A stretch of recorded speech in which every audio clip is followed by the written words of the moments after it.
Sí, Bienvenido, sí. Voy a volver a introducir la ponencia, listo. Entonces, estamos aquí Maximiliano de la Universidad Nacional de Córdoba. La ponencia se titula Pensamiento, Juicio y Comunidad, lecturas arendtianas sobre la frónesis aristotélica. Al final habrá otro tiempo para preguntas y para conversación.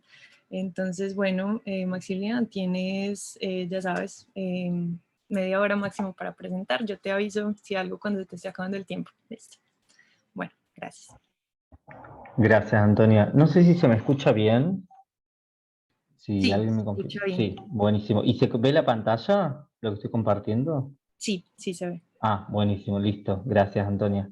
Bueno, primero nada, sumamente agradecido de poder compartir este espacio. Me llama mucho la atención el nivel de producción en filosofía, pero también particularmente en divulgación y en sostenimiento de redes que hay por parte de estudiantes de formación de grado en Colombia, cosa que en Argentina por ahí a veces cuesta sostener y siempre me parece algo bastante destacable.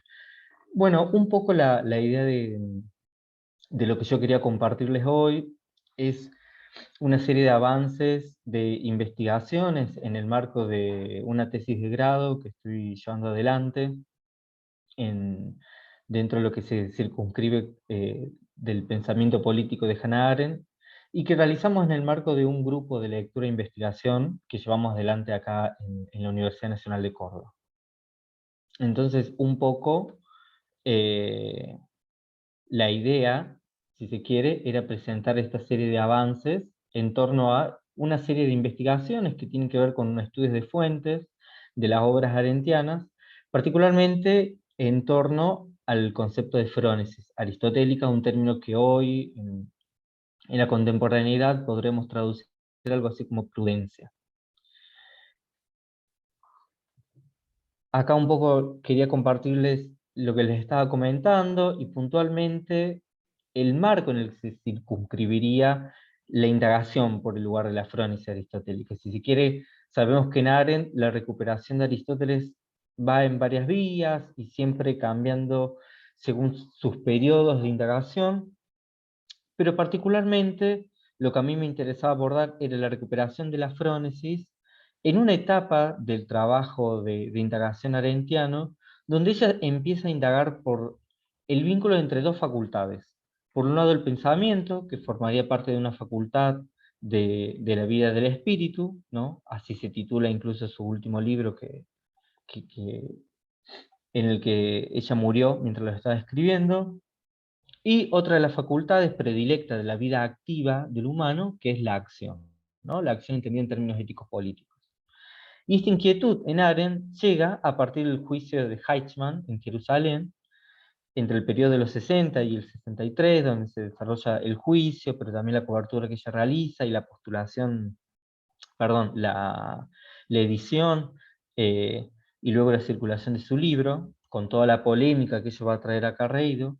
Una de las preocupaciones que ella señalaba era pensar el vínculo entre el pensamiento, entendido algo así como una reflexividad moral, es decir, al modo platónico del diálogo consigo mismo, un vínculo entre el pensamiento y un vínculo con la prevención del mal. Si no es al menos la articulación del bien, es decir, en el marco de una creencia teleológica donde el bien puede estar orientado a algo, el pensamiento podría tener o no un vínculo en la prevención del mal. Esa es una de las inquietudes de Arendt dentro de la que se circunscribe el papel de la frónesis, ¿no? ¿Por qué? Porque la frónesis, comprendiéndola como una capacidad de discernimiento en la cultura griega del siglo V a.C., podría ser entendida como un antecedente, si se quiere, de un papel que puede tener o no el pensamiento, ¿no? Dentro de esta prevención del mal. Un poco este es el marco, si se quiere, de las discusiones a grandes vistas en torno a el vínculo entre frónesis, ¿no? Y cómo surge esta inquietud en arte. Puntualmente, a mí lo que me interesaba discutir son una serie de pasajes del periodo que comprende eh, entre los 60 hasta el 75, que es el año de fallecimiento de ella, donde hay una serie de desarrollos en torno a ciertas recuperaciones de Aristóteles para pensar el problema del pensamiento y el vínculo con la acción, ¿no? Un problema, si se quiere, que de fuente ya se nos plantea bastante complejo, dado la falta de consenso, si se quiere, unívoco respecto a cuál era la postura aristotélica frente a este vínculo, ¿no? O frente al vínculo de ponderancia entre una vida de estilo contemplativo dedicada a los objetos metafísicos, a los objetos de sumo grado de conocimiento, o una vida dedicada a los asuntos prácticos, ¿no? Como era la política. Al margen de que supone toda una discusión de fuente de ese tipo, lo que a mí me interesaba compartir era puntualmente unas reconstrucciones desde la lectura de Arendt, ¿no?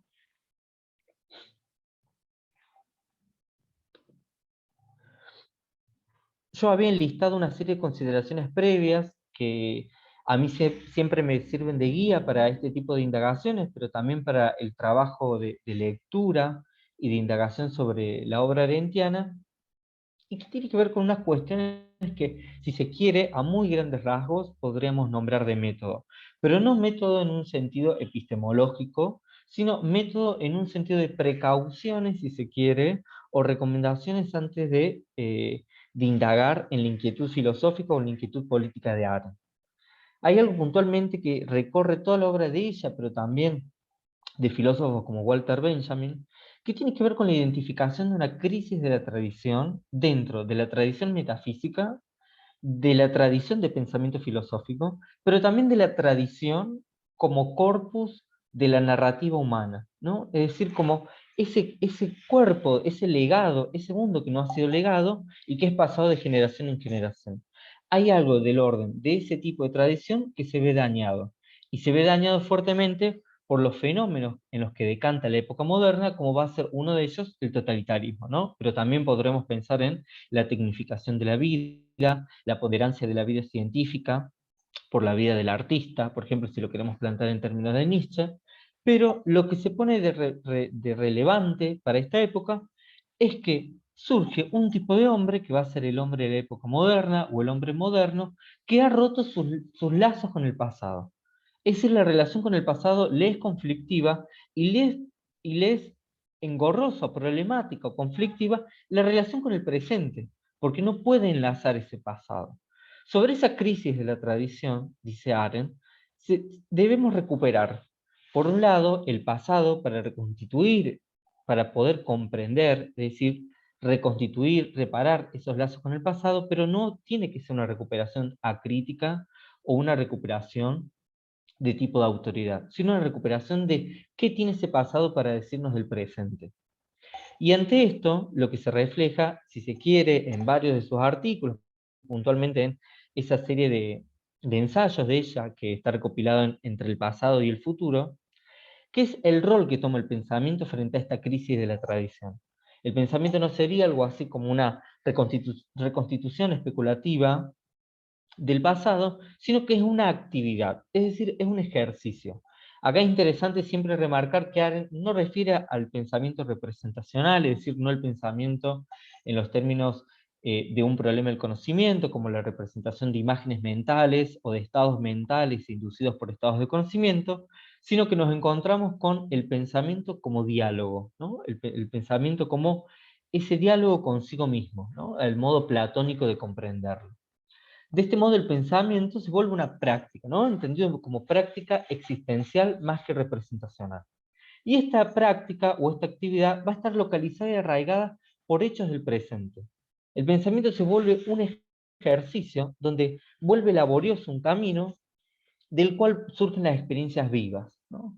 El pensamiento, si se quiere, es, con la tradición, permite contemplar el pasado con ojos nuevos. Es decir, sin pensar con alguna prescripción sobre qué hacer con ese pasado, sino que actualizándolo frente a la potencia del presente. Este rol, si se quiere, o este lugar que toma el pensamiento dentro de la fenomenología de la acción en Arendt, y ya vamos a ver qué significa abordar a Arendt desde esa fenomenología o desde esa perspectiva de asumir su obra, lo que vemos es que el pensamiento toma un lugar de recuperación del pasado, pero no es una recuperación acrítica, de la repetición, sino una recuperación que tiene actualización. En esta medida, si se quiere, es lo que ha justificado la indagación o la pregunta por la recuperación aristotélica en Arendt. Porque, a mi parecer, y esto era modo intuitivo de cómo estoy realizando las investigaciones dentro del grupo de investigación, habría ciertos elementos de la filosofía política de Aristóteles que nos permitirían pensar puntualmente hoy el vínculo entre pensamiento y acción. Y cuando yo digo que nos permitirían pensar, significa que tendrían potencia para articular algunos de los problemas que hoy se nos descantan en el presente, tanto en nuestras formas de vida contemporáneas como en el modo de leer la tradición. Retomando ahora, si se quiere, el desarrollo duro de la pregunta o el núcleo de esta relación o este posible vínculo entre pensamiento, entre la facultad del pensamiento en términos existenciales, como veníamos viendo en esta recuperación del pasado que realiza el pensamiento, y la acción, entendida como una facultad de la acción en los términos éticos y políticos, lo que veíamos que si se quiere, la preocupación ya estaba presente mucho previo al juicio de Heitzman en Jerusalén. Sí, Arendt ubica que la pregunta por el pensamiento, acá yo les traigo una cita de la vida del espíritu, si el pensamiento puede ser una actividad, ¿no?, que se encuentre entre las condiciones que llevan a los humanos a evitar el mal, ¿no?, o incluso a condicionarlo frente a prevenirlo. Esta pregunta por la relación entre el pensamiento y la acción ético-política, en los términos de como capacidad del pensamiento de prevención del mal, surge puntualmente con la experiencia del juicio de Heitzman. ¿Qué sucede en el juicio de Heitzman? Lo que lleva a Arendt a postular la tesis de la banalidad del mal es que se encuentra frente a un agente que en un horizonte post-totalitario, donde ha ocurrido en el mundo el fenómeno totalitario, el agente carece de reflexividad.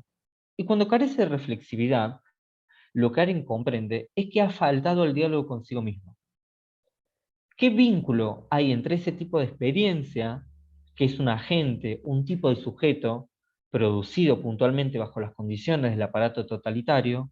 ¿Qué hay entre esas condiciones que producen o que revelan un vínculo entre la capacidad de actuar o no y la capacidad de pensar o no? Y en el medio, la prevención del mal. Un poco, si se quiere, esas fueron las últimas inquietudes del último periodo de Arendt, pero que si se quiere ya están presentes en el cuerpo teórico de su obra. Cuando uno lee, por ejemplo, La condición humana, uno ya puede identificar algunas preocupaciones de este tipo, ¿no?, puntualmente el rol del pensamiento.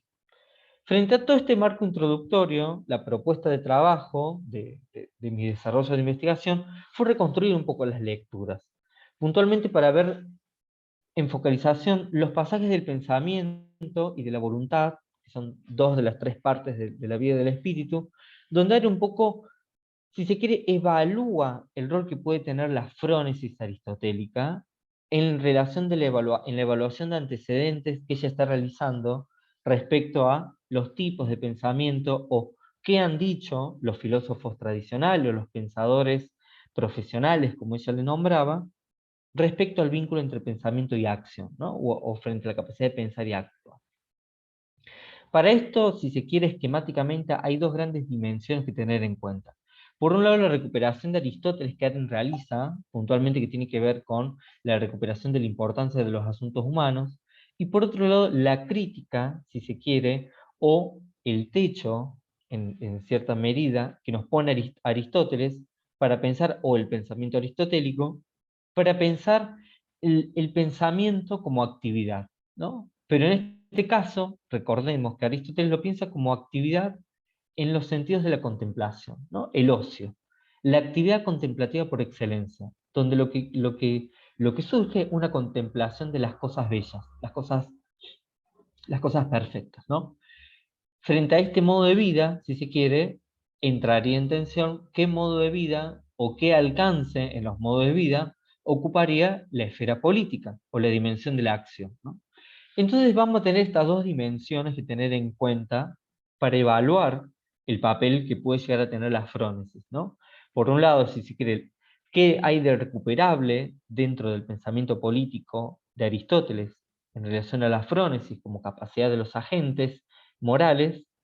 Y por otro lado, cuáles son las limitaciones que nos provee el marco, no solamente del pensamiento político de Aristóteles, sino sobre todo, veremos, en relación al marco metafísico, ¿no? Para pensar puntualmente las preocupaciones políticas de nuestra forma de vida contemporánea.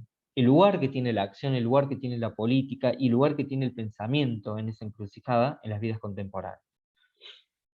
Retomando entonces, frente a estas dos dimensiones que siempre deberemos tener en cuenta, es interesante, si se quiere, abordar la frónesis dentro de ese proyecto ético de Aristóteles, que, como bien un poco ya he anticipado, recordemos que ahí les traigo una pintura de Mantegna, que es muy, si se quiere, ilustrativo del rol de la virtud que tenían para los griegos, que tenía que ver con este alejamiento de los vicios, y que frente al desarrollo ético de las capacidades éticas y de las virtudes, la frónesis aparece como un tipo de facultad, y esto puntualmente en Ética Nicomaquea, en el libro 6,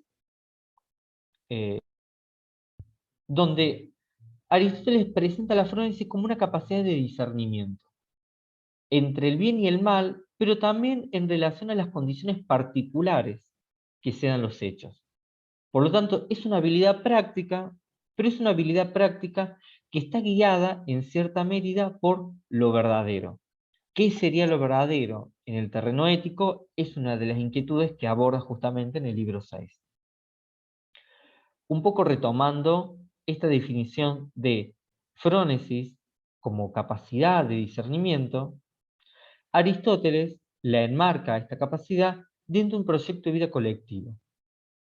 Y esto es importante mencionar, porque dentro del marco del pensamiento político y del pensamiento ético de Aristóteles, lo que aparece ante todo es el lugar que ocupa la comunidad. Y cuando decimos comunidad, comprendemos que vivir juntos no constituye en sí mismo, es decir, el hecho fáctico no constituye en sí mismo la vida buena, el hecho de vivir juntos, es vivir el entre, si se quiere, ¿no? Sino que ese entre, que es lo que Arendt, en qué es la política, va a definir como la política, que la política surge en el entre de los hombres, ese entre es una construcción. Y es una construcción que se realiza en los términos de comunidad, ¿no? Un mundo común. Este vivir juntos, para Arendt, en Aristóteles, no constituye la vida buena en sí misma, sino la condición material. Es decir, la posibilidad de la comunidad, por eso Arendt, es interesante este tema, porque cómo Arendt recupera, ¿no? Si se quiere, en el análisis que realiza Aristóteles de la filia, ¿no? En esto que, si se quiere, traduciríamos como la amistad. La amistad, lo que ve Aristóteles, es que la capacidad de igualación. Por medio de esta capacidad de igualación es posible alcanzar la comunidad, ¿no? Por eso se pone el modo de vida de los amigos para el modo de vida de la polis, de la política. Porque por medio de la amistad se produce la igualación. Y la igualación no quiere decir pensar igual, sino que significa poder compartir la perspectiva desde la cual uno observa, vive y expecta al mundo por medio del diálogo con otro, donde hay un otro que se me aparece y me comparte su perspectiva. Por eso, por medio de una vida de igualación, surge la posibilidad de la comunidad.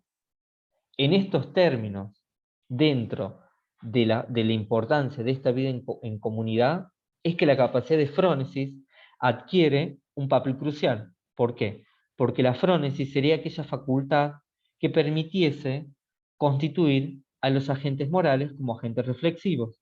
Es decir, permitiría un ejercicio de conciencia, de discernimiento. Y un discernimiento que está constituido por el sentido común, es decir, por aquello que es, si se quiere, reconstituyendo los términos éticos en lo que se planteaba en la discusión del siglo V, lo que es vergonzoso y lo que no es vergonzoso, ¿no? Ese sentido común es lo que construye o lo que permite la construcción del mundo común. Por eso la frónesis, si se quiere, aparece ligada al juicio, algo que ya veremos en las conclusiones, que si se quiere es lo último en lo que yo estoy trabajando y que me interesa puntualizar algunas cosas. Las limitaciones dentro de este modelo político, filosófico del pensamiento aristotélico es que la frónesis aparece ligada a una superioridad por parte de la vida contemplativa, porque la capacidad teórica o las facultades reflexivas teóricas tendrían un grado epistemológico más avanzado, ya que se trata de entes superiores, entes que son necesarios, distinto a los entes de la vida práctica, que son cambiables, modificables, eh, imprevisibles, irreversibles, ¿no? Pensando en las acciones humanas. En cambio, acá los entes de la vida contemplativa no sufren cambio, o si lo sufren en los términos de que son necesarios. Y por otro lado, perdón, el grado ontológico que tomarían los asuntos humanos frente a este modo de vida, ¿no? Ocuparían el lugar de la potencia, por lo tanto, si se quiere, un lugar de grado inferior ontológicamente y por lo tanto de preocupación para el filósofo que en relación a los objetos de la metafísica, ¿no? Tendremos esas dos primeras limitaciones para hacer una recuperación de la frónesis, o, si se quiere, hacer un ejercicio crítico de esa recuperación, en los términos de que hoy no podríamos, si se quiere, o no nos sería muy provechoso, afirmar un grado de inferioridad de los asuntos humanos, ¿no? Pensando un poco las preocupaciones que motivaban el trabajo, al grupo de investigación, así como muchas investigaciones que forman parte de este foro de estudiantes. Y por otro lado, la teleología del bien o el compromiso teleológico que tenemos en Aristóteles, que en nuestra contemporaneidad resultaría un poco dificultoso o nos implicaría una serie de complejos problemas para definir. En relación al bien, ¿no? En Aristóteles, el bien es la dicha, la eudaimonía, la felicidad. Hoy en día, una estructura donde las cosas tiendan hacia el bien, si se quiere, no es posible afirmar por otra serie de cuestiones que no vienen al caso, pero es importante remarcar que forma parte de las limitaciones porque nos encontramos que en la frónesis la capacidad de discernimiento no se da sobre los fines, sino sobre los medios. Los fines ya están pautados, pero son los medios sobre los cuales se delibera, ¿no? Retomando un poco, viendo un poco las limitaciones y también, si quiere, las potencialidades que tiene eh, la recuperación de la frónesis aristotélica, y retomando ahora el vínculo entre pensamiento y acción, lo que vemos es que por un lado en relación al pensamiento hay un problema fenomenológico y es que de por sí implica una retirada del mundo, ¿no? Una ausencia de acción. Y este es el modo en que se ha comprendido eh, el pensamiento en la tradición de la filosofía, pero también de Occidente, ¿no? El pensamiento como quietud, como ausencia de acción o perturbación, ¿no? Y frente a esto, el pensamiento se da desde un ejercicio de la contemplación, de la expectación, ¿no? Hay un descubrimiento de un espectador que puede conocer y comprender ese mundo que se le aparece, dice Arendt puntualmente en algunos pasajes de la vida del espíritu, pero también en la promesa de la política. Frente a esta contemplación, si se quiere, o este lugar del espectador donde busca comprender la verdad, el precio, el que se aparece, es la participación en este espectáculo, ¿no? Por eso parece que no es el actor, ha habido en la tradición de nuestro pensamiento creer que no son los actores los que comprenden al mundo, sino que quienes piensan, quienes pueden distanciarse de eso que ocurre, ¿no? Al día de hoy, si se quiere, prima esa superioridad de una forma teórica de entender la contemplación de los asuntos humanos. Pensémoslo un poco en filosofía política, porque vemos filósofos que cómo han visto la política y no vemos o no leemos, por ejemplo, material político creado por personas que están comprometidas en la política, ¿no? Pienso militantes o personas de letras que produzcan dentro de las políticas públicas, ¿no? Eh, Esta superioridad que se detecta en cómo se asimila el pensamiento es criticada fuertemente por Arendt y es un poco también, si se quiere, una crítica que le realiza Aristóteles. Puntualmente, lo que Arendt identifica es que Aristóteles, si se quiere, en sus fuentes puede leerse una superioridad por parte del nous, es decir, nous entendido como intelecto, como la parte superior del alma, y no el logos, entendido como el discurso que podría remontarse a esta idea del diálogo consigo mismo, ¿no? Puntualmente, esta es la gran, si se quiere, crítica que le realizo, que se puede rastrear de lo que yo estoy investigando por parte de Aren Aristóteles, o al pensamiento político aristotélico, o a la recuperación crítica que se puede hacer de él, que es respecto al grado ontológico que ocuparían los asuntos humanos, ¿no? Por una baja condición del reino de los asuntos humanos, en los términos que ya habíamos visto, en los términos de cómo se los comprende como accidentales o contingentes frente a los entes metafísicos, aparecería, ¿no?, la limitación de qué lugar ocupan los asuntos humanos, por lo tanto, para un proyecto ético y político. Si se quiere, la gran limitación de la frónesis en este marco es que está construida o se constituye en una tendencia hacia el bien. Hoy, si se quiere, ese supuesto lo tenemos mucho más en discusión y aún así en las experiencias de un mundo post-totalitario. Recuperando un poco el sentido, entre muchas comillas, metodológico de Arendt, que tiene que ver con el ejercicio de la comprensión, a mí me parecía interesante cómo la frónesis puede articularse en relación al pensamiento por medio del juicio, por medio de la capacidad de poder intervenir en el mundo señalando públicamente aquello que queremos construir, ¿no? Y cuando decimos públicamente, pensando también los modos de intervención, que son discusiones que contemporáneamente nos atraviesan, desde las discusiones feministas, pero también desde discusiones de interseccionalidades de muchos sistemas de opresión, qué hacer frente a esos actos, ¿no? Y Arendt, un poco reflexionando en su tesis sobre la banalidad de Heichmann, lo que a ella le preocupaba es que debe haber un punto intermedio entre no poder hacer nada frente a eso, ¿no?, y ser cómplice. Y frente a eso hay un tipo de facultad que podemos ejercer, que es el pensamiento en vinculación con el juicio. Y cuando el pensamiento se vincula con el juicio, podemos hacer una comprensión de aquel mundo que estamos heredando, ¿no? Y cómo podemos reconstituir ese mundo dañado, cómo podemos repararlo. Y lo reparamos por medio, si se quiere, de un ejercicio del diálogo consigo mismo, porque permitiría, por una parte, devenir o constituirnos como agentes reflexivos, pero también en poder compartir y construir ese mundo en común junto a otros, ¿no? Algo así como en un régimen de igualación, como lo pensaba Aristóteles en su pensamiento político, pero también, sobre todo, en este ejercicio, si se quiere, de construir un mundo común a partir del encuentro con el otro, ¿no? La construcción de una vida en común a partir de este encuentro de la perspectiva desde la cual el otro ve el mundo. Por eso, en suma, si se quiere, en Arendt puede ser susceptible, y con esto cierro, leer una fenomenología de la acción. Porque puntualmente, las preocupaciones que a ella siempre le han preocupado es cómo vivir en un mundo juntos, cómo vivir en un mundo que heredamos sin testamento y que vamos a heredarles a otros también sin testamento, sin saber qué hacer con ese mundo. Y si se quiere, también siempre de fondo, ¿no?, esta crisis de la tradición, pero puntualmente, ¿no?, la crisis por una comprensión de un fenómeno tan complejo y avasallante como fue la experiencia totalitaria.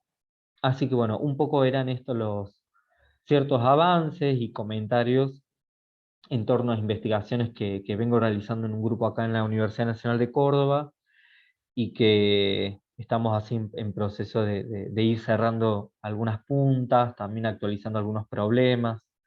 Así que bueno, gracias por la escucha. Muchas gracias a ti, Maximiliano, por la exposición. Ahora se abre el espacio como de preguntas y de conversación. Entonces, bueno, invitamos a los asistentes a enviarlas por el chat o alzar la mano para conversar con Maximiliano. Bueno, igual mientras tanto yo quiero señalar algo que me parece muy interesante y muy bonito, y es esta cuestión de pensar, bueno, de concebir el pensamiento siempre como algo individual y como algo que se aparta del mundo y como es la vida contemplativa. Entonces, bueno, por lo que veo, esta forma de vincularlo a la acción me parece muy valiosa. Entonces quisiera, no sé si puedes ampliar un poco ya en términos de de lo que hablabas al comienzo, como, y ya también en las conclusiones de la construcción de comunidad y el mundo común, ¿cómo sería el pensamiento ya no en términos individuales, sino ya en términos colectivos, en términos de mundo común? Qué marco pues, común de pensamiento sería necesario? ¿Cómo se vincularía esto ahí? Buenísimo, gracias por la pregunta, está bastante interesante. Me recuerda también, me hace eco a algunas discusiones de Haraway, que también se dan, ¿no?, en estas preguntas de cómo vivir en un mundo herido. Si se quiere, es una pregunta que nos atraviesa constantemente, y en un mundo herido, no solamente en los sentidos materiales, digo, es un mundo que se está prendiendo fuego, que está ocurriendo el cataclismo ecológico, sino en un mundo herido, si se quiere, por perspectivas ideológicas, políticas, que buscan una restricción o una anulación de ciertas formas de vida, ¿no?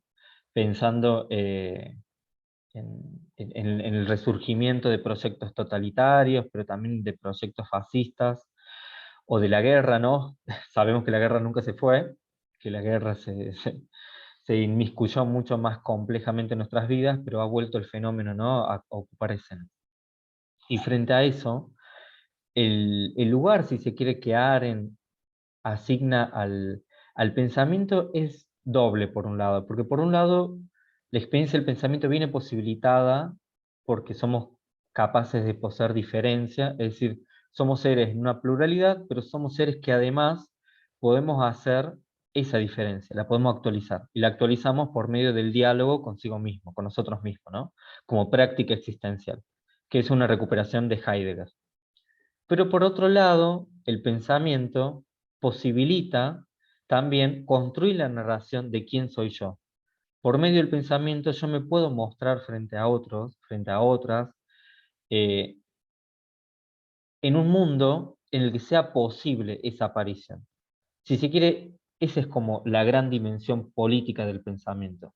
Uno creería, o uno se ve tentado a leer en autores como Kant, que es puntualmente con el que ella está discutiendo, de que el pensamiento podría aún realizarse en las peores condiciones, ¿no? Pensemos en un contexto ultra totalitario, nos pueden meter presos, podemos estar encerrados, pero aún así nos va a quedar el pensamiento. Pero sin embargo, el pensamiento sin un espacio público donde pueda ser expresado, resguardado, ¿no?, rememorado en los términos de construirse memoria, queda desamparado y se pierde. Y en este ejercicio, donde el pensamiento cobra una dimensión política, es por medio de la dimensión de la intersubjetividad, de este encuentro que tenemos con otros para construirnos narrativamente, no solamente desde un lugar, si se quiere, de la trama propia, sino puntualmente en relación a las decisiones que tomar frente al mundo, ¿no? Tenemos una tendencia muy jurídica de pensar, si se quiere, los problemas, pero si uno recuerda el modo de comprender el delito en los griegos, donde algunos delitos, como por ejemplo hoy sería una violación o un abuso, no son delitos de materia privada, porque lo que está dañado es el mundo en el que vivimos. Lo que se ha dañado son las condiciones de vida o las condiciones para cuidar o acompañar o hacer vivibles ciertas vidas, ciertos cuerpos. Entonces, frente, si se quiere, a esos daños de la comunidad, la responsabilidad aparece ligada al pensamiento y al juicio, ¿no? O sea, como un lugar de encuentro, de ocuparnos por cómo construir ese mundo en común. Y algo que a mí me llama mucho la atención, que aparecen esas discusiones en espacios donde hay una intersección fuerte por donde corre peligro la vida. Por ejemplo, acá en Argentina, hace varios años son muy comunes los incendios forestales que casualmente se originan en zonas donde hay disputas por terrenos inmobiliarios, ¿no?, en empresas inmobiliarias. Entonces, como es bosque nativo, si el bosque nativo se quema y ya no hay bosque nativo, el terreno se puede darle a licitación, digamos. Entonces se prenden fuego mágicamente muchos bosques. Y mucha gente vive en las sierras, y las personas en las sierras, por ejemplo en los montes, empezaron a organizar brigadas de contención de los fuegos. Y también brigadas eh, comunales para impedir las intervenciones de grandes empresas o de urbanización en esos espacios. Digo, es increíble cómo en los márgenes o frente a situaciones de este tipo, donde está en peligro lo propio, aparece la construcción de la comunidad más activamente, ¿no? Que es un poco el problema de nuestras democracias, que la política está tan mediatizada que no la sentimos en términos personales, ¿no? Sentimos que eso no es materia propia o no es materia colectiva, cuando sin embargo nos está un poco, si se quiere, interpelando todo el tiempo. Entonces, un poco yo creo que esta es la recuperación que Arendt realiza de cierto vínculo entre el pensamiento y la acción, en términos puntualmente desde el lado de la acción política, que es lo que nos interesa, ¿no? Digo, pensando un poco para tensionar o para pensar cómo puede haber un pensamiento más activo o esta idea de ejercicio que ya lo comprendía, ¿no?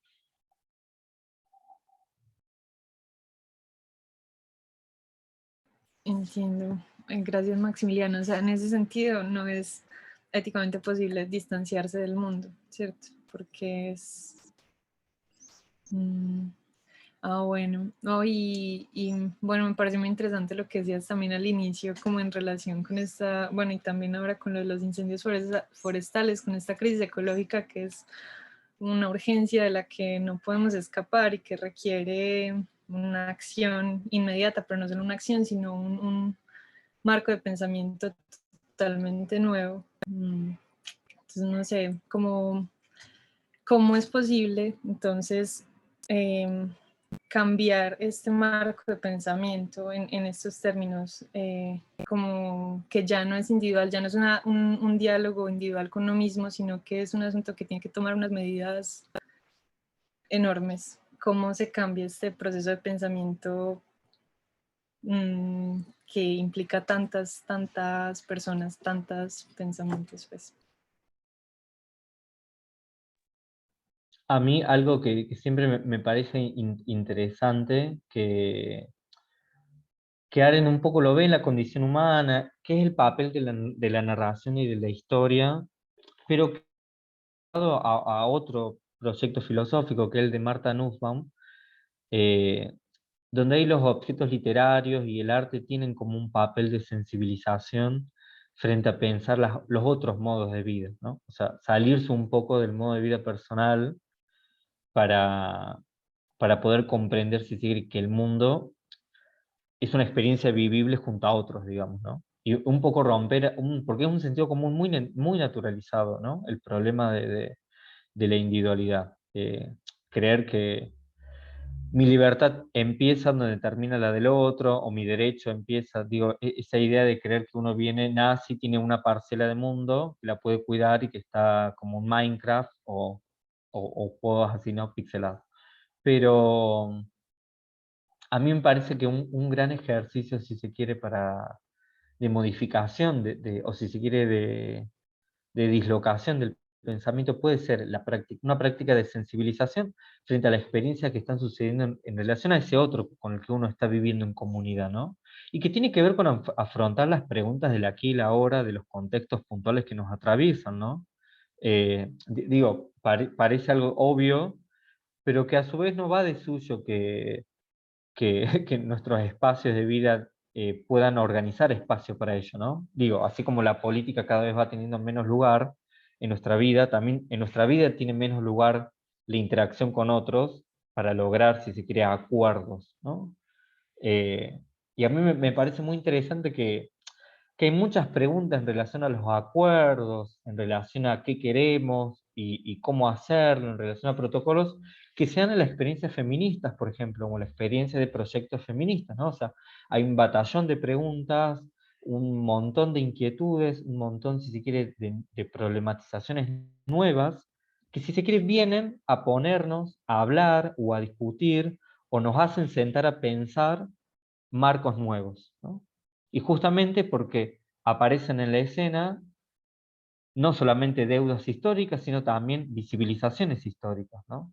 Entonces, un poco también la idea, jugando con esta idea de la fenomenología de la acción, por ahí puede ser la sensibilización, pero también hacerse esta pregunta, ¿no? ¿A qué le doy lugar? ¿A qué no? ¿A qué le damos lugar en nuestros espacios? ¿A qué no? ¿Qué hacemos visible? ¿Qué opera como invisible? ¿no? Preguntas de ese tipo yo me hago, que me parece que pueden servirnos como para hilvanar. Desde la experiencia, ¿no? Pensándolo puntualmente así. Bueno, muchas gracias, Maximiliano, por las reflexiones y por la exposición. No sé si alguien más tenga una pregunta, y si no, creo que podemos ir cerrando para ir dando espacio al siguiente ponente.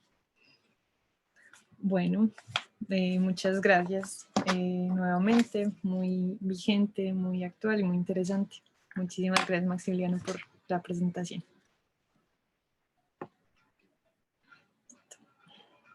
Va a tener la grabación.